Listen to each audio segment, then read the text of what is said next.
Hello everyone, welcome back to my channel.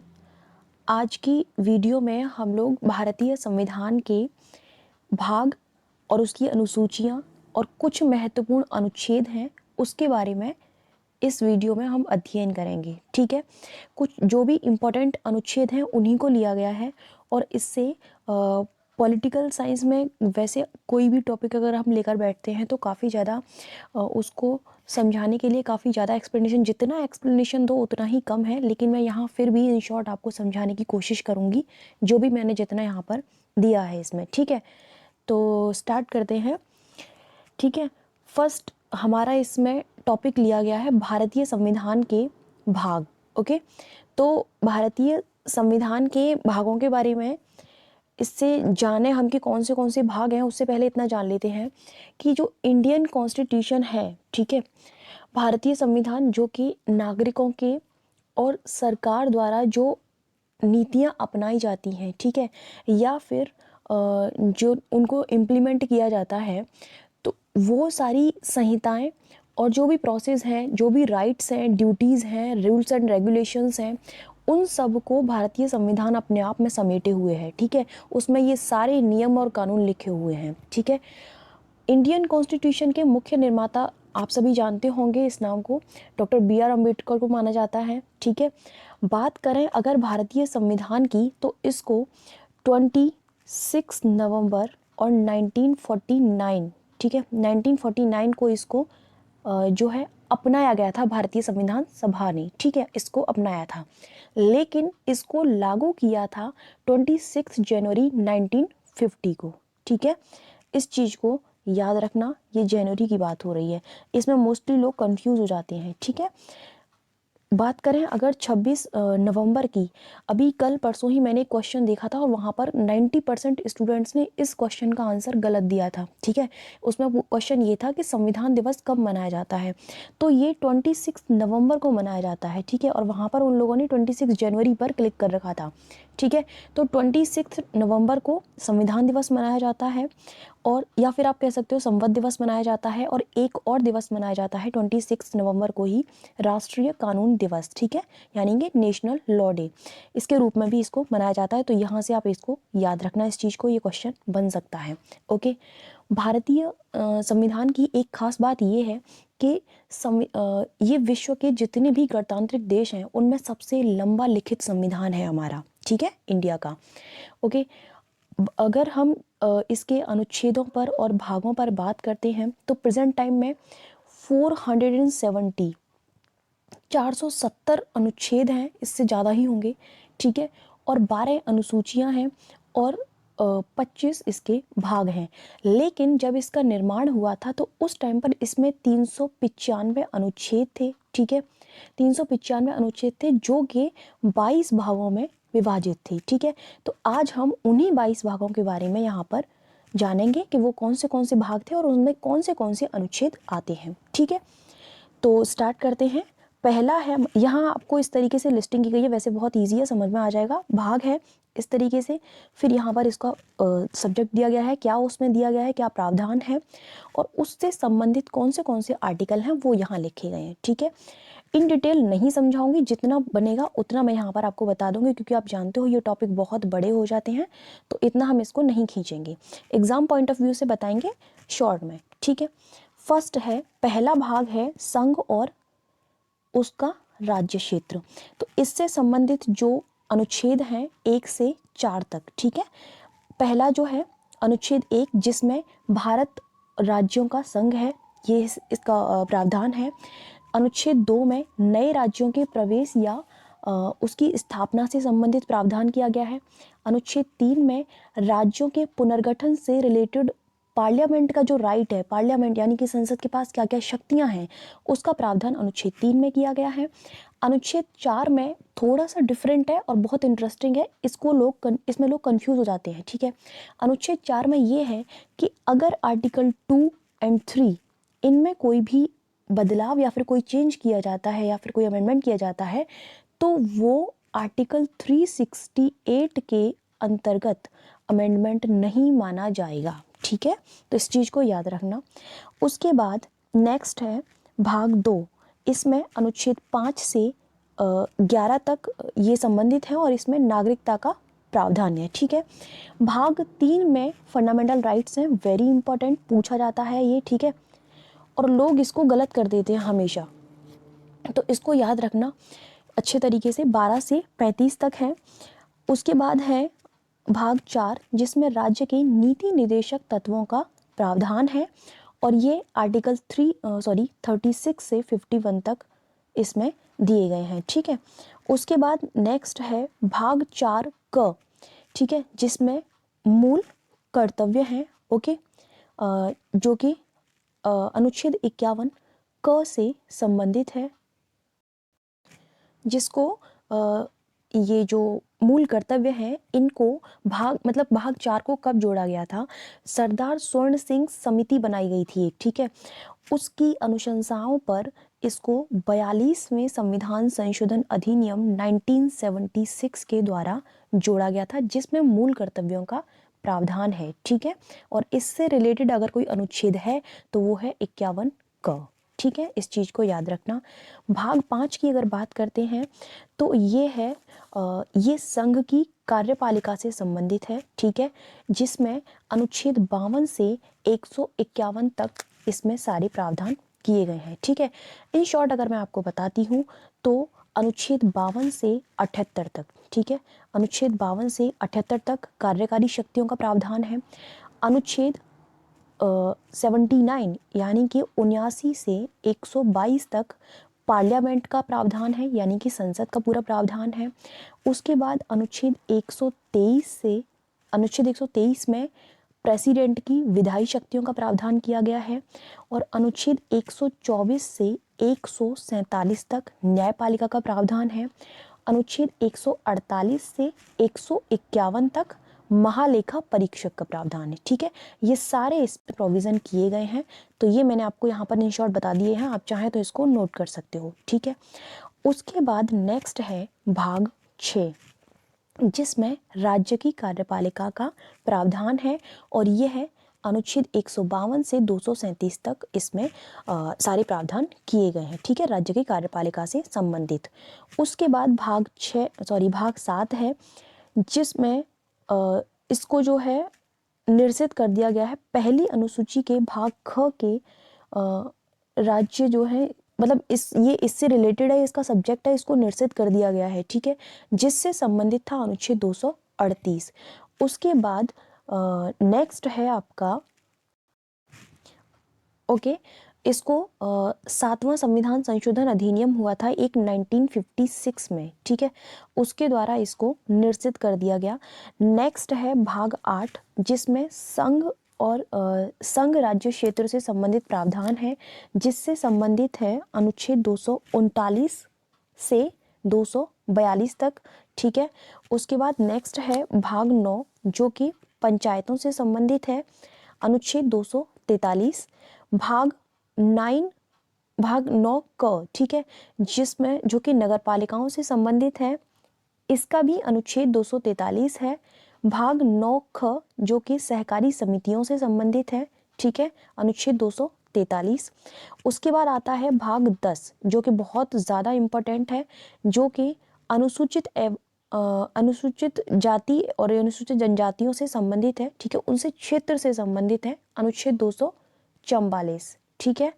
उसके बाद next है भाग 11 जो कि संघ और राज्य के बीच में जो संबंध है उनसे रिलेटेड है, ठीक है, इसका सब्जेक्ट है। और अगर बात करते हैं इसके अनुच्छेदों की तो 245 से 263 तक इसके अनुच्छेद हैं, जिसमें 245 से 255 तक, ठीक है, 245 से 255 तक विधायी संबंध दिए गए हैं और 256 से 263 तक इसमें प्रशासनिक संबंधों का प्रावधान किया गया है। नेक्स्ट है भाग 12 जिसमें वित्त, संपत्ति और संविदाएं ये सब इसमें प्रावधान किए गए हैं, जो कि अनुच्छेद 264 से 300 क तक इसमें सारे प्रावधान किए गए हैं इनमें, ठीक है। 264 से 291 तक, ठीक है, 264 से 291 तक वित्त संबंधी प्रावधान है। 292 से 293 तक, ठीक है, इसमें ऋण संबंधी प्रावधान है। उसके बाद नेक्स्ट आता है 294 से 300 तक, ठीक है, इसमें 300 तक की बात हो रही है। इसमें अधिकार, संपत्ति और जो देयताएं होती हैं उससे रिलेटेड प्रावधान है। उसके बाद नेक्स्ट आता है आपका अनुच्छेद 300 क, इससे सभी आप परिचित होंगे, जो कि 44वें संविधान संशोधन अधिनियम 1978 के द्वारा इसको यहाँ पर जोड़ा गया था, ठीक है। उसके ये इंपॉर्टेंट है, हमेशा ये क्वेश्चन इसमें एग्जाम में पूछा जाता है। उसके बाद नेक्स्ट है भाग 13, जो कि भारत के राज्य क्षेत्र के भीतर व्यापार, वाणिज्य और समागम से संबंधित है, और इससे रिलेटेड जो अनुच्छेद है वो है 301 से 307 तक, ठीक है। उसके बाद नेक्स्ट है आपका भाग 14, जो कि संघ और राज्यों के अधीन सेवाएं हैं, इसके अंतर्गत इनका प्रावधान किया गया है, और इससे संबंधित अनुच्छेद हैं 308 से 323 तक, ठीक है। उसके बाद भाग 15 में निर्वाचन का प्रावधान है, आर्टिकल 324 से 329 तक, ओके। नेक्स्ट है भाग 16, जिसमें कुछ वर्गों के लिए विशेष प्रावधान किए गए हैं, ठीक है, और इससे संबंधित अनुच्छेद 330 से 342 तक इनमें इसका प्रावधान किया गया है। नेक्स्ट है भाग 17, जिसमें राजभाषा का प्रावधान है, मोस्ट इम्पोर्टेंट पूछा जाता है, और इससे संबंधित अनुच्छेद हैं 343 से 351 तक, ठीक है। अगर इन अनुच्छेदों की बात करते हैं तो 343 से 344 तक इसमें संघ की भाषा का प्रावधान है, और 345 से 347 तक इसमें क्षेत्रीय भाषा का प्रावधान है, और 348 से 349 तक इसमें न्यायालयों की भाषा का प्रावधान किया गया है, ठीक है। उसके बाद नेक्स्ट आपका बचता है 350 से 351 तक, ठीक है। इसमें कुछ स्पेशल इंस्ट्रक्शंस दिए गए हैं भाषा से रिलेटेड, ओके। उसके बाद नेक्स्ट आपका आता है अनुच्छेद 18, आपात उपबंध इसमें दिए गए हैं, ठीक है, जो कि आपका 352 से अनुच्छेद 352 से 360 तक इसका प्रावधान है। ये जो इसमें किया गया है 352 से 360 तक, ठीक है, इसमें वैसे आप सभी को पता होगा 352 में जो है राष्ट्रीय आपातकाल के बारे में प्रावधान है, 356 में राष्ट्रपति शासन, और 360 में वित्तीय आपातकाल के बारे में प्रावधान है। एक खास बात यह है कि इंडिया में अभी तक कभी भी वित्तीय आपातकाल नहीं लगा है, ठीक है, इस चीज़ को याद रखना है। उसके बाद नेक्स्ट है भाग 19, ठीक है, जो कि प्रकीर्ण से संबंधित है, इससे संबंधित अनुच्छेद हैं 361 से 367 तक।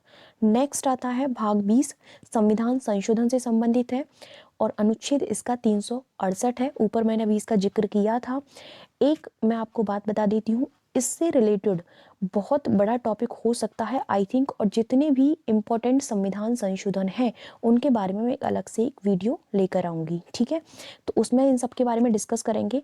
नेक्स्ट है भाग 21, जो कि अस्थायी संक्रमणकालीन व विशेष इसमें जो उपबंध हैं उनका प्रावधान किया गया है, और इससे रिलेटेड अनुच्छेद 369 से 392 तक है, ठीक है।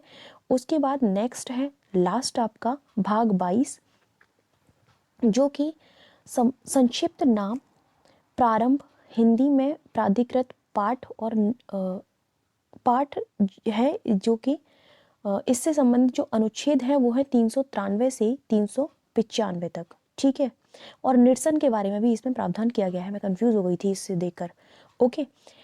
तो ये आपके 22 भाग हैं जो कि कंप्लीट हो चुके हैं, ठीक है। उसके बाद हम बात करेंगे भारतीय संविधान की अनुसूचियों की, ठीक है। भारतीय संविधान में मूल रूप से 8 अनुसूचियाँ थीं, जो कि मैंने आपको स्टार्टिंग में ही बता दिया था, ठीक है।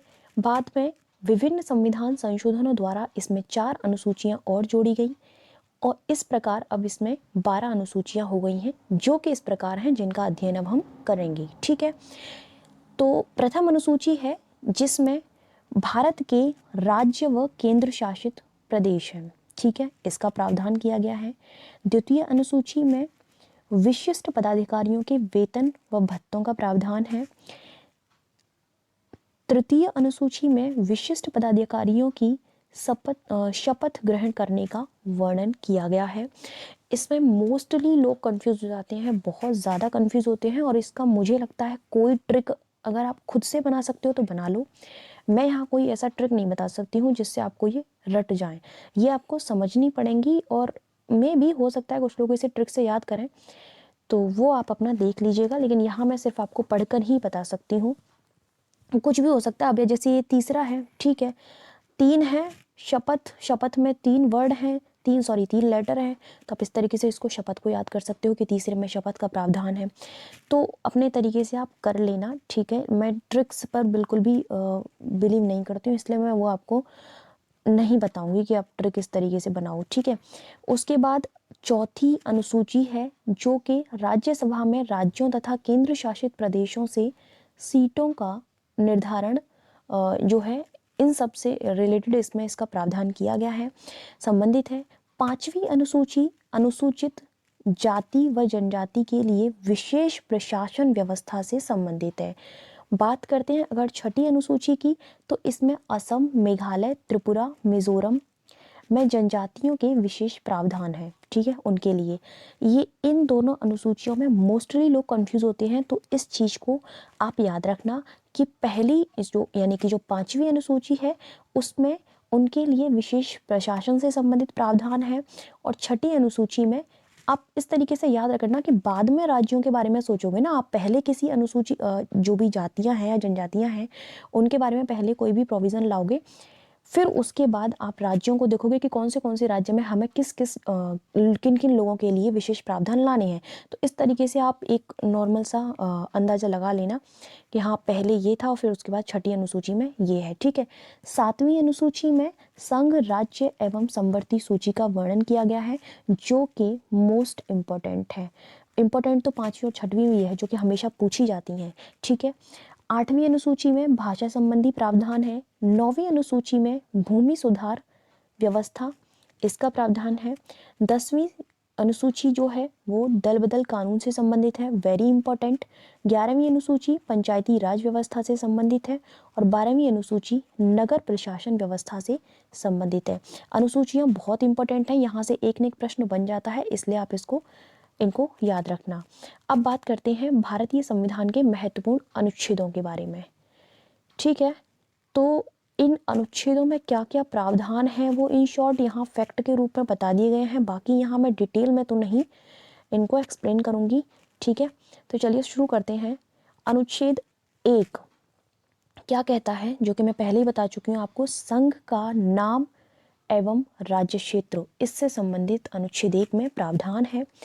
अनुच्छेद 2 नए राज्यों का निर्माण, राज्यों की सीमा और नाम आदि का परिवर्तन जो भी होगा वो अनुच्छेद 2 में इसका प्रावधान किया गया है।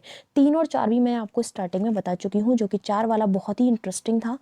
उसके बाद है अनुच्छेद 13, जिसमें मूल अधिकारों से असंगत या उनका अल्पीकरण करने वाली विधियों का प्रावधान किया गया है। ये बहुत इंपॉर्टेंट है और यहाँ पर लोग कंफ्यूज हो जाते हैं, ठीक है, तो इसलिए इसको याद रखना। फंडामेंटल राइट से रिलेटेड है ये वाला अनुच्छेद, ठीक है। उसके बाद नेक्स्ट है अनुच्छेद 14, विधि की समता का इसमें प्रावधान है। अनुच्छेद 16 लोक नियोजन के विषय पर अवसर की समानता का प्रावधान अनुच्छेद 16 में किया गया है। अनुच्छेद 17 में अस्पृश्यता का अंत, इम्पोर्टेंट है। अनुच्छेद 19 में वाक स्वतंत्रता का प्रावधान है। मोस्टली क्वेश्चन इस तरीके से भी बनता है, हाल ही में क्वेश्चन आया था किसी पेपर में कि समता से संबंधित कौन से अनुच्छेद हैं, ठीक है, या फिर किस से लेकर किस तक है, तो वो आपको इस तरीके से दे देगा कि 14 से 16 या फिर 14 से 18 या फिर 14 से 20 वॉट एवर जो भी दे देगा घुमाने के लिए। तो आपको बताना है कि 14 से लेकर 18 तक हमारा जो है विधि के ये जो है समता का प्रावधान उन अनुच्छेदों से संबंधित है, ठीक है। अनुच्छेद 21 प्राण एवं दैहिक स्वतंत्रता, ठीक है। अनुच्छेद 21 का शिक्षा का अधिकार, जिसमें 6 से 14 वर्ष के सभी बच्चों को निःशुल्क शिक्षा देना अनिवार्य है। ये दोनों बहुत ज़्यादा इम्पोर्टेंट हैं। नेक्स्ट है 25, अनुच्छेद 25 धर्म को मानने की स्वतंत्रता। अनुच्छेद 30 अल्पसंख्यकों के लिए शिक्षा संस्थानों की स्थापना का प्रावधान है। अनुच्छेद 32 मूल अधिकारों को प्रवर्तित कराने हेतु रिट जारी करना। ठीक है, और ये किस दो जगह का प्रावधान है, इसलिए ये उच्चतम न्यायालय की बात हो रही है यहाँ पर। आर्टिकल 32 के तहत अगर हमारे फंडामेंटल राइट्स का कोई भी हनन करता है तो आप सीधे सुप्रीम कोर्ट जा सकते हो, ये आपको राइट है। ठीक है, उसके बाद नेक्स्ट है अनुच्छेद 40 जिसमें ग्राम पंचायतों के गठन का प्रावधान है। अनुच्छेद 44 मोस्ट इम्पॉर्टेंट है जो कि समान नागरिक संहिता से संबंधित है। अनुच्छेद 50 कार्यपालिका से न्यायपालिका का पृथक्करण। यहाँ मैं हर एक अनुच्छेद पर ये बोलना जरूरी नहीं समझूंगी कि ये भी इंपॉर्टेंट है वो भी इंपॉर्टेंट है, क्योंकि यहाँ 395 में से आप समझ सकते हो, इनफैक्ट मैं तो कहूँगी 470 में से यहाँ कुछ लिए गए हैं तो मोस्ट इम्पॉर्टेंट ही है, इसलिए इनको यहाँ पर लिया गया है। अनुच्छेद 51 अंतर्राष्ट्रीय शांति और सुरक्षा की अभिवृद्धि। अनुच्छेद 51 क मूल कर्तव्य। अनुच्छेद 72 राष्ट्रपति की क्षमादान की शक्ति के बारे में है। अनुच्छेद 82 परिसीमन आयोग के गठन से संबंधित है। अनुच्छेद 110 धन विधेयक से संबंधित है और 112 वार्षिक वित्तीय विवरण मीन्स टू से बजट से संबंधित है। याद रहे बजट वर्ड का यूज कहीं पर भी हमारे कॉन्स्टिट्यूशन में नहीं किया गया है और ये क्वेश्चन हमारे एग्जाम में पूछा जा चुका है। उसके बाद नेक्स्ट है अनुच्छेद 123 राष्ट्रपति द्वारा अध्यादेश जारी करना। अनुच्छेद 143 राष्ट्रपति द्वारा उच्चतम न्यायालय से परामर्श लेना। एक यहाँ पर मिस हो गया है, 108 भी बहुत इंपॉर्टेंट है, संयुक्त बैठक से संबंधित है। ठीक है, उसके बाद नेक्स्ट है अनुच्छेद 155 जो कि राज्यपाल की नियुक्ति से संबंधित है। अनुच्छेद 161 में राज्यपाल की क्षमादान की शक्ति का प्रावधान है। याद रहे इनको आप अपोजिट करके याद कर सकते हो, लाइक प्रेसिडेंट का कौन सा है जिसमें क्षमादान की शक्ति है, एंड गवर्नर या राज्यपाल का कौन सा है जिसमें क्षमादान की शक्ति का प्रावधान है। ठीक है, तो इस तरीके से आप अपोजिट साइड में लिख के दोनों को याद कर सकते हो।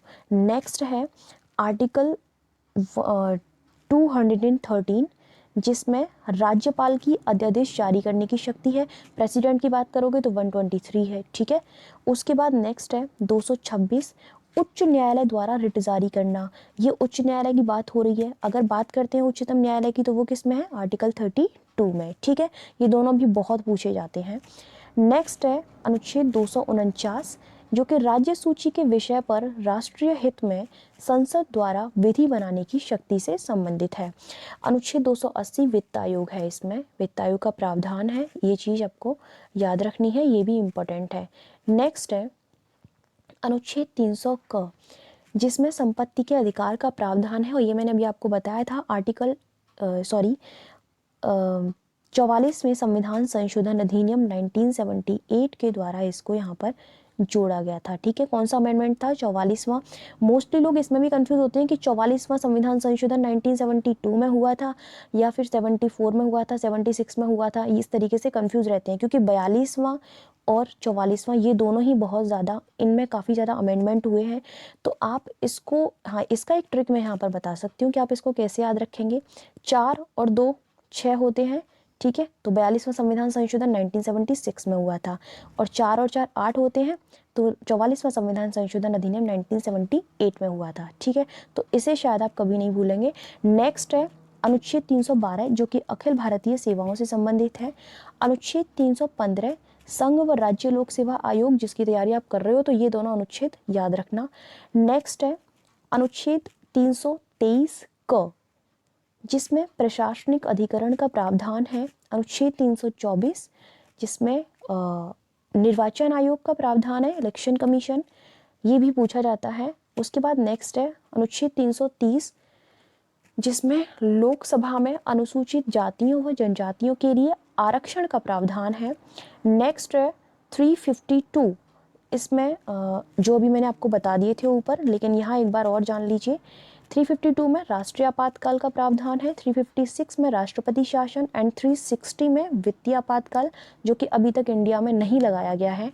नेक्स्ट है आर्टिकल 368 जो कि इसमें संविधान संशोधन से संबंधित प्रावधान है।